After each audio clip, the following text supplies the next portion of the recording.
Good day everyone. I'm Princess Ana Urbana Chana from San Quintin, Pangasinan, Philippines. And 27 years old. I graduated Bachelor of Secondary Education, major in Technology and Livelihood Education.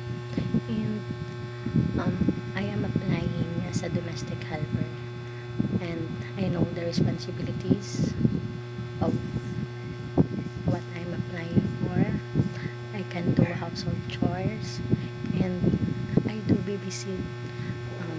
babysit my niece, nephews, and of course I know how to cook, and I can respect their traditions.